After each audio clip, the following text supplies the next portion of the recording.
একবার তোর স্বামীকে হাসি মুখে বিদায় দি, একবার হাসি মুখে বিদায় দি। আমার আমিনা বলে, কেন? আপনি তো ব্যবসা করতে যাবেন, আরো ভাইরা যাচ্ছে, তারা তো এমন কথা বলে না, তারা হলো বড়, আপনি হলেন ছোট। ব্যবসা করতে যাবে 10 দিন 20 দিন 1 মাস যা লাগবে, তারপরে চলে আসবে। এত হাসি মুখ কান্না মুখের কথা কেন?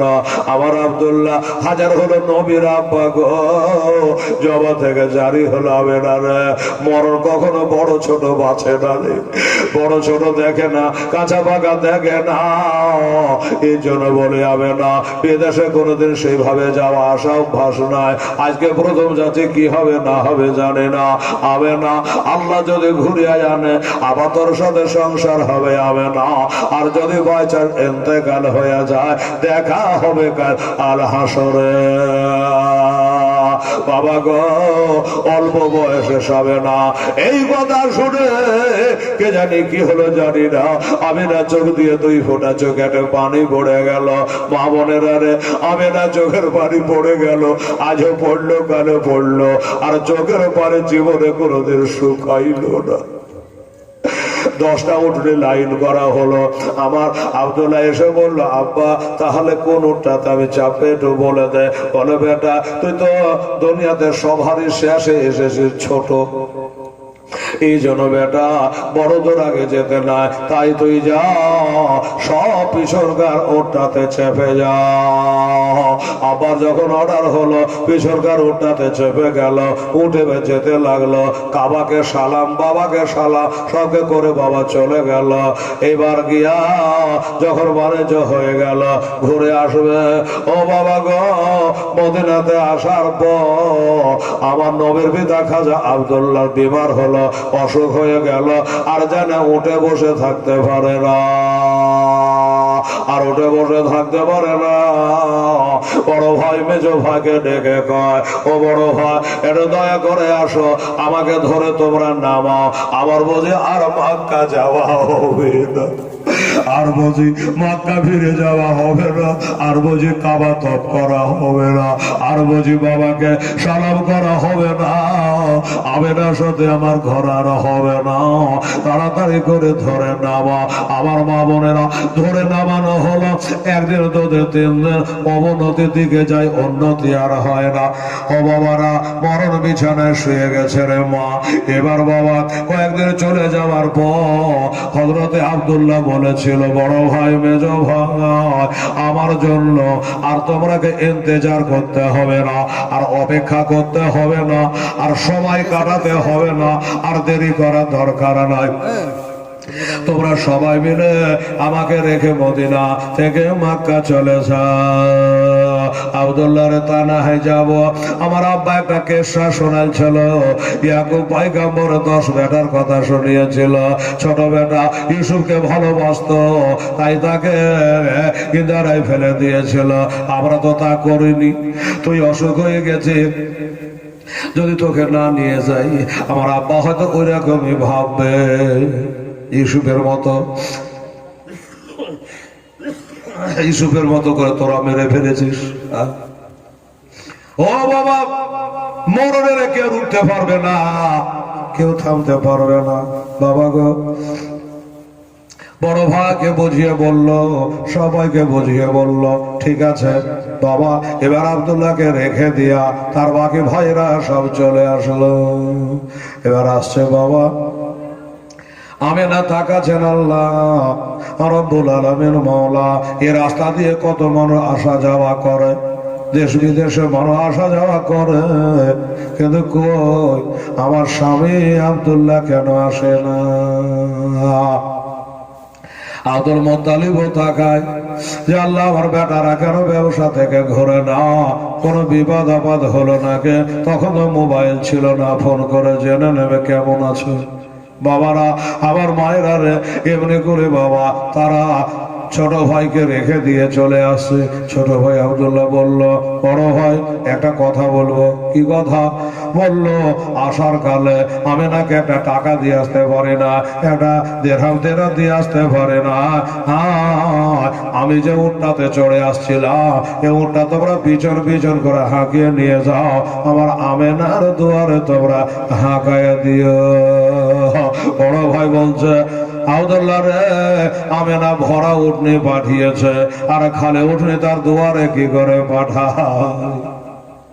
আমি জানি আমেনার মনে কষ্ট হবে গো। আমেনাকে একটু সবর করতে বলো, ধৈর্য ধারণ করতে বলো। আমার আল্লাহ কোরআন ভাগে বলেছে, ইন্নাল্লাহ মা'আস সাবিরিন, ধৈর্য ধারণকারীর সঙ্গে আল্লাহ থাকে। ভাই যখন বুঝিয়ে বলল, আমার আব্দুল্লাহ উটনিটা পিছনে পিছনে করে নিয়ে চলে যাচ্ছে মজার স্বামী নেকেরা, বেরাদার ইসলাম মা বোনেরা। আব্দুল্লাহর শরীরটা যে কতই খারাপ করছিল রে বাবা। উটটা পাঠিয়ে দিল, তার মানে উনি বুঝে গেছে আর জীবনে আমার উটে চড়া হবে না, আর উঠে চড়া হবে না, আমাকে খাটলিতে চড়ে কবরস্থানে যেতে হবে। ভাইরা বাবারা, যাই চলে আসলো, তখনকার একটা নিয়ম ছিল, বিদেশ থেকে আসলে আগে কাবাকে সালাম না করে যেত না। এখনো বাবারা আছে হাজী সাহেবেরা, হজ করে আসার পর আগে আল্লাহর ঘর মসজিদে 2 রাকাত নামাজ পড়ে রে বাবা। ভাইরা আসলো, আব্দুল মুত্তালিব চারিদিকে তাকিয়ে দেখছে, আমার হারেসকে দেখতে পাচ্ছি, আমির হামজাকে দেখতে পাচ্ছে, জুবাইরকে দেখতে পাচ্ছে, আব্বাসকে দেখতে পাচ্ছে, আবু লাহাবকে দেখতে পাচ্ছি, কিন্তু কই আমার পেয়ারা বেটা আব্দুল্লাহ কই? তাকে কেন কোনো দিকে দেখা যায় না? আব্দুল মুত্তালিব বলো, বেটা রে, ক হাজার লাভ করেছিস বেটা, আমার শোনার দরকার নাই, কোন বাজারে কিনা বেচা করেছি, আমার জানা দরকার নাই, একটা খালি কথা আমাকে শোনা, একটা কথা খালি আমাকে জানা, কই আমার পেয়ারা বেটা আব্দুল্লাহ কই? আমার আব্দুল্লাহ রে কেন দেখতে পাই না? ইউসুফের মতো তোরা কি মেরে ফেলেছিস নাকি বল? বলে, আব্বা গো, কিসের দুঃখে আমরা মারবো? তবে আপনার বেটা আব্দুল্লাহ অসুস্থ হয়ে গেছে, বিমার হয়ে গেছে, এই জন্য তাকে রেখে দিয়ে চলে এসেছি, আর তার খালি উটনিটাকে আমেনার দুয়ারে হাঁকিয়ে দিয়েছি। আবার আব্দুল মুত্তালিব ডুবরে ডুবরে কাজে কি করেছিস রে বেটা? ওরে অসুস্থ ভাইকে কি করে তোরা থুয়া পালিয়ে আলি? আমি তার বাবা যদি হতাম, আমি যদি যেতাম, আমার ছোট বেটা অসুস্থ, আমি তাকে থেকে কোনো মতে আসতে পারতাম। ছোট ভাইকে, তোরা অসুস্থ ভাইকে কি বলে রেখে চলে আসছিস রে? একটা কথা বল, তোরা আজকে বিদেশ থেকে আসবি, বাড়ি যাবি, তোর বিবিরা তোরাকে দেখে কত খুশি হবে বল, তোরাকে দেখে কত আনন্দ পাবে বল। আজ বিদেশ থেকে স্বামী এসেছে বাড়ি, আমার আমেরা বল কি নিয়ে খুশি করবে রে? আমেরা কি নিয়ে খুশি করবে রে? আমেরাকে কে দিয়ে সান্ত্বনা দিব রে বল? বাবা গো, 2 কদম করে চলে আসলো, আব্বা আব্বা আব্বা গো, ও শ্বশুর আব্বা। কি হলো আমেনা? বলল, আপনার সব বেটা তো চলে আসছে, কিন্তু আমরা ছোট বেটা গো, আমার স্বামী খাজা আব্দুল্লাহ গো। বললো, মানা ও আমেনা রে, ঘরে যাও, আল্লাহর কাছে দোয়া করবা, তোর স্বামী অসুস্থ হয়ে গেছে, ওই জন্য আসতে পারেনি, ওটা পাঠিয়ে দিয়েছে। আমেনা কাঁদতে কাঁদতে আঁচল দিয়ে চোখ বুঝতে বুঝতেই নিচে দিকে মুখটা করে ফুবরে ফুবরে কাঁদছে না বেলা। নিজের বাসায় চলে গেল বাবা। ওটার গায়ে হাত বোলায় বলে, উঠরে তোর মালিককে কোথায় ছেড়ে আসলি? তোর মালিককে কোথায় ফেলে আলি রে? উটের চোখ দিয়ে ঝরঝর করে পানি ঝরে যাচ্ছে বাবা। এমনি করে কদিন কেটে গেল। একদিন হযরতে আমেনা এসে বলেছিল, আব্বা আব্বা গো, আমার রাতে কোনো সময় চোখের পানি শোকায় না, আমার স্বামী আব্দুল্লাহ কেমন আছে জানে না, বাচ্চা যদি তার মরণ হইয়া যায়, আমি তার মুখে মরণ কালে একটা শরবত দিতে পারবো না, এক ঢোক শরবত পান করাতে পারবো না, পেটের কথা বিবির সামনে দুইটা কহিত, এটাও কহা হবে না, আমারও বলা হবে না। এই জন্য বলে আপনার আল্লাহ ভালো করবে, আব্বা যেইভাবে হোক না কেন আমার স্বামী আব্দুল্লাহ একটু দয়া করে এনে দেয়া। ঠিক আছে মা, তুমি যখন দরখাস্ত করেছো মা, আমি দেখছি বড় বেটাকে ডাকলো, হারেস রে আমি সব সহিতে পারি বেটা, আমার আমেনা চোখের পানি আমি সহিতে পারি না, আমেনা দুঃখ জ্বালা সহিতে পারি না, মুখে মুখে আব্বা আব্বা করে ডাকে রে, আমেনা সব সময় কাঁদে রে, একবার যা আর আব্দুল্লাহকে একবার দয়া করে নিয়ে বড় ভাইকে বলা হলো, ওমনে রাজি হয়ে গেল, ঘোড়া উঠে চড়ে নিল, আবার মদিনায় পৌঁছে গেল। বাবা আমার মা বোনেরা মদিনাতে পৌঁছে গেল, কিন্তু ভাইকে পাওয়া গেল না। কেন পাওয়া গেল না? উনি যেতে যেতে তখন আব্দুল্লাহ ইন্তেকাল হয়ে গেছে। ইন্না লিল্লাহি ওয়া ইন্না ইলাইহি রাজিউন। আল্লাহুম্মা সাল্লি আলা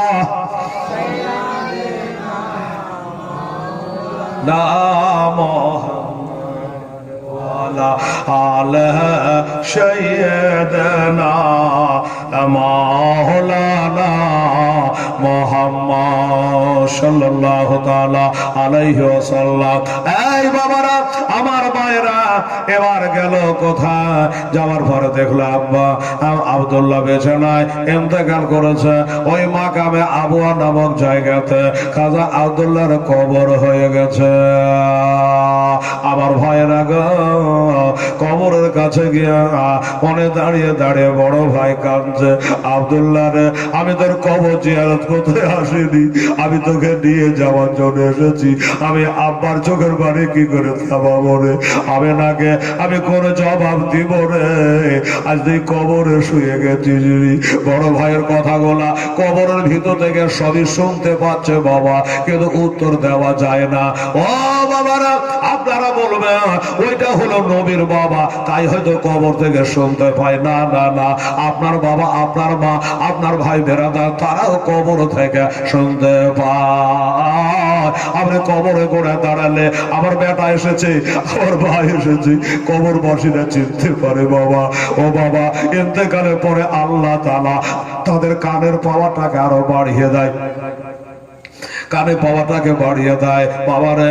এমনকি আপনি কিছু না বললো আপনার পায়ের চপ্পলের আওয়াজটা কবরবাসীরা শুনতে পায়। সুবহানাল্লাহ। এই জন্য বাবা ওই কবরের কাছে কান্দে, কবরের কাছে দোয়া করে। একটা 10-12 বছরের ছেলে ওই পাহাড়ের দিক থেকে যেন ছুটে আসছে রে বাবা, এসে দাঁড়ালো, চাচা বাবা তোকে তো চিন্না, তুই কি? বললো আমি কেউ না, আমার বাড়ি এখানে। আচ্ছা বলো, এই কবরের কাছে আপনি এত কাঁদেন কেন গো? কবর বলা কি আপনার কেউ হয় নাকি? বলে হা হা, কবর বলা আমার হয়। কে হয়? বললো আমার ছোট ভাই। বলো কাম হয়ে গেছে। কি কাম হয়েছে? আপনার ছোট ভাই ইন্তেকাল করার সময়তে আমাকে একটা আংটি দিয়ে গেছে, আর বলে গেছে কোনদিন যদি তোর একটা মক্কা শরীফের লোকের সাথে দেখা হয় আমার আংটিটা দিয়ে দি। বাবা তো সকাল বেলাতে ছাগল বকরি চড়াতে আসি, আবার সন্ধ্যাতে ফিরে যাও।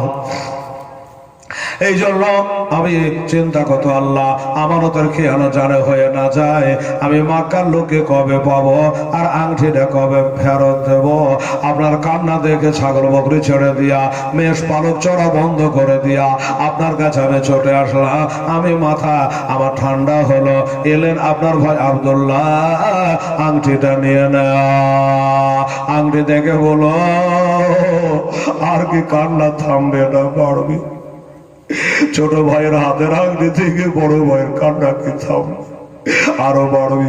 বাবা গো, আপনার বাবা মারা গেছে, ওই আব্বার ঘরখানের দিকে তাকালে, আব্বার বিচারখানার দিকে তাকালে, আব্বার হাতের লাঠিখানার দিকে তাকালে, আব্বার গায়ের জামাটার দিকে তাকালে বেটার চোখের পানি থামে না।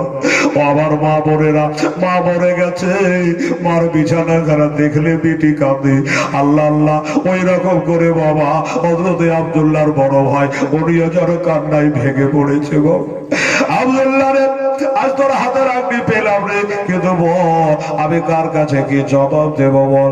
এদিকে বাবার একটা ঘটনা ঘটে গেল কি, ওদিকে বিবি আমেনা একটা স্বপ্ন দেখেছিল বাবা। স্বপ্নটা দেখেছিল কি, স্বপ্ন দেখার পরে বললো আব্দুল মুত্তালিবকে, আব্বা আমি আজকে রাতের বেলায় একটা স্বপ্ন দেখেছি। কি স্বপ্ন দেখেছো মা? বলে আমি স্বপ্ন দেখলাম, যেন মনে হচ্ছে আমার বুকে থেকে একটা নূর যেন উড়ে হাওয়া আকাশে যেন গায়েব হয়ে গেল। আব্দুল মুত্তালিব বলল, আমেনা রে, আমেনা রে, একই স্বপ্ন দেখেছিস রে মা? কেন আব্বা? বললো তোর স্বপ্নের মানেটা ভালো না রে। কেন গো আব্বা?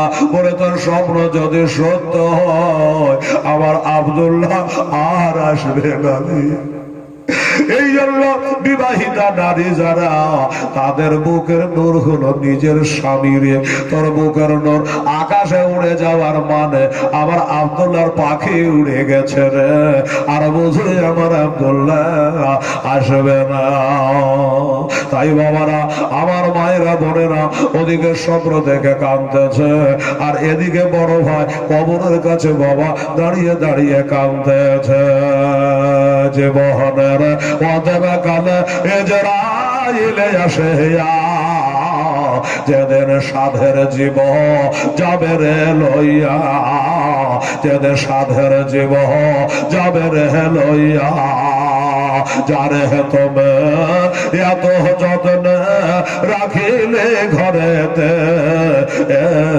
যাহার লাগে দুঃখ কষ্ট কত না সহিলে, আজ তোমার ফাঁকি দিয়া, আজ তোমার ফাঁকি দিয়া পাখি গেল রে ওড়িয়া, যাদের সোনার জীব যাবে রে লইয়া, যাদের সাধের জীব যাবে রে লইয়া। তখন মাটির কবর, মাটির ঘর হবে, মাটির বিছানা খান, চতর পাশে মাহাতে তোমার বাসে রোছে হল। কেমন করে রইবি রে ভাই, কেমন করে রইবি রে ভাই ওই অন্ধকার কবরে, যাদের সোনার জীব যাবে রে লইয়া, যাদের সাধের জীব যাবে রে লইয়া। মরতে হবে এইভাবে আগতে, কেউ রবে না বাঁচে, মরর জালে আছে রে বা আমরা দেশ ফাঁসিয়া। আল্লাহুম্মা সাল্লি আলা সাইয়্যিদিনা মাওলানা মুহাম্মাদ ওয়া আলা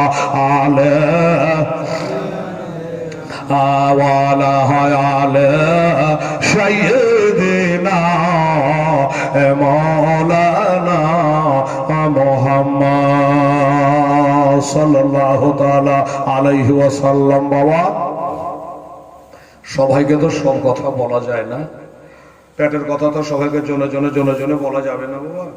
আমি আমার মৌলানা সাহেবকে আর সর্দার সাহেবকে একটা কথা বলেছি যে আমার একটা খুব জরুরি কাজের জন্য বাড়ি যেতে হবে। ভাইরা, আমি আজকে 11টা পর্যন্ত বলবো। হ্যাঁ বলো, ঠিক আছে বলেন, কালকে থেকে কোনো ব্যাপার নেই, ঘড়ি দেখা দেখি নেই বাবা, 12, 12:30, 1টা যা হবে চালিয়ে যাবো ইনশাল্লাহ। আজকে 11টা বেজে গেছে, আমি আর আগে বাড়বো না, একটু দোয়া করবো আপনাদেরকে নিয়ে। বাবা গো, আমার বিশ্বনবী মুস্তাফা মুরতাজা মোনাকা তহা ইয়াসিন কোথায় থাকলো বাবা? নিজের মা হযরতে আমেনার পেটে থাকলো, আর নবীর বাবা কবরে চলে গেল, আর নবীর বড় ভাই ওখানে দাঁড়িয়ে দাঁড়িয়ে আল্লাহর কাছে দোয়া করলো। ভাই দাদা আজকে তো প্রথম রাত্রি আছে, আর এটা কবরস্থানের উন্নতি কল্পে জালসা। আচ্ছা আপনারা যারা এখানে বসে আছেন বাবা, এটা উদ্বোধনী শুরু বেরাদারান শাহ। আমার 10টা ভাইকে বলবো যে আজকে আমার নবীর আব্বার নামে নিজের বাপের নামে 100টা করে টাকা 10টা ভাই দেওয়া যায় না? খালি হাতে যেন একবারে নাড়া নাড়া লাগছে দোয়াটা করতে। সুবহানাল্লাহ।